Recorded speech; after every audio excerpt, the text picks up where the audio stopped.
welcome to week 2. This week, we will take a closer look at the steps to plan a PBL project. On week 3, we will discuss how to teach a language through PBL.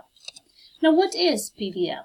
PBL stands for Project-Based Learning, which, according to the Buck Institute of Education, it is a teaching method in which students gain knowledge and skills by working for an extended period of time to investigate and respond to an authentic, engaging, and complex question, problem, or challenge.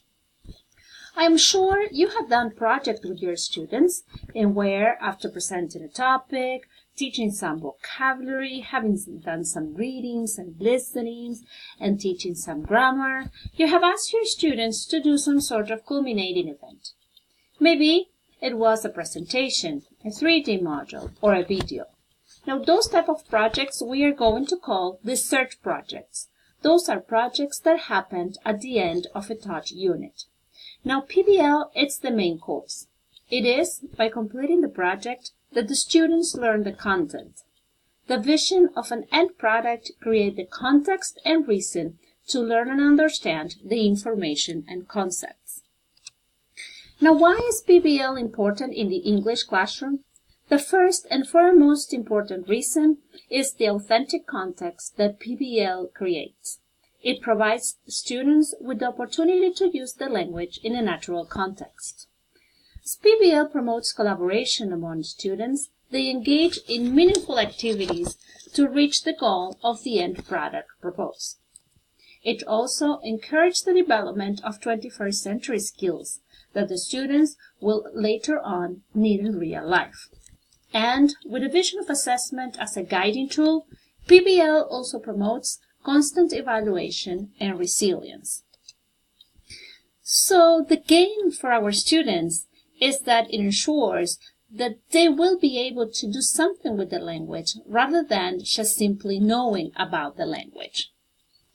Now, as we said, PBL starts with the vision of an end product, with ideas that we are going to call linchpin ideas, like the pins that keep the wheel on place on an axle, ideas that go beyond discrete facts, ideas that call for action. By identifying the results, the objective that we would like our students to reach, it's how we start our planning process. As said, assessment is part of the learning experience. So once objectives have been set, it is important to determine the evidence that we will see on our students that will help us be able to say that they have reached the goal. And last, plan the learning experiences that will guide our students through the project. Now, depending on the source, you will find that PBL has between 5 to 9 stages. This is a simplified version so you can understand the main idea behind planning PBL. The entry event. The Buck Institute of Education posted on their website a tool that they call the Turbic that helps you come up with powerful driving questions that call for action. Now, what's important on the entry event is that it promotes questioning and lays out the general idea of what the students will be doing and how they will be assessed. On a project that I carry out with 16-year-old students, I presented the topic of invasion literature by promoting interaction and contribution on Padlet. The students needed to develop their communication skills, so this kind of project presentation did not only help the students to understand what was about to happen, but also aided language learning. The inquiry stage. This is the backbone of the project. It is the stage in where the learning is deepened, and it sets off for the production stage.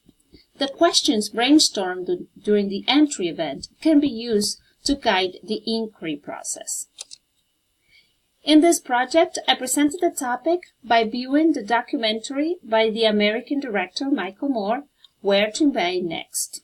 And later on, I guided the offset of the inquiry stage by applying the question formulating technique.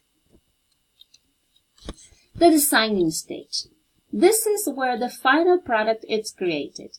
Many times it happens while the students are still researching in a sort of action research approach that takes into account trial and error as an opportunity for learning. Here, my students are making board games to represent Sherlock Holmes' way of thinking. The idea was to create board games with recycled materials that will be played by younger students. Now, the beauty of PBL is that it can also be done in collaboration with different subjects. This was a project carried out with English language, geography, and ecology, subjects that are taught in Spanish, which is the language of schooling at my school. In this project, students decided to hold an Instagram campaign to make others aware of environmental issues. Later on, you can access to the full projects presented in this talk on Google Classroom. I haven't forgotten that this is an ESL audience. In this project, I was able to teach writing skills, vocabulary, oral skills, since there was a lot of debating. We worked on different ways of expressing opinion. We worked on grammar. We were working on reporting speech after watching different talks. So we had to review all the different tenses. We also work on passive voice or reading skills, such as skimming and scanning, since we worked on different type of text. We also use mediation descriptors, since some of the content was presented in Spanish, the language of schooling. So this is just to mention a few of the language teaching and learning that took place on this, so to say, multilingual project. Later on, next week, we will go over how to teach the language through the project. Now, the key is to design a sequence of activities with the objective set in mind that will ultimately allow the students to achieve the task or the challenge presented. On week 3, we will deal with this aspect more in detail. And last but not least, the culminating event, in which students, instead of taking an exam, they demonstrate in an authentic way what they have learned. Assessment is an ongoing task throughout the whole project that we will later discuss on week 4. What's important to understand is that it isn't an isolated event that requires information recall, but rather a tool for rethinking the course of the project. Above all, let's understand that teaching is a means to an end. So let's start planning classes that are meaningful to our students and will promote lifelong learning experiences. So thanks for your time. So week 2 is now open. Check Google Classroom to see the assignments for this week. Thank you.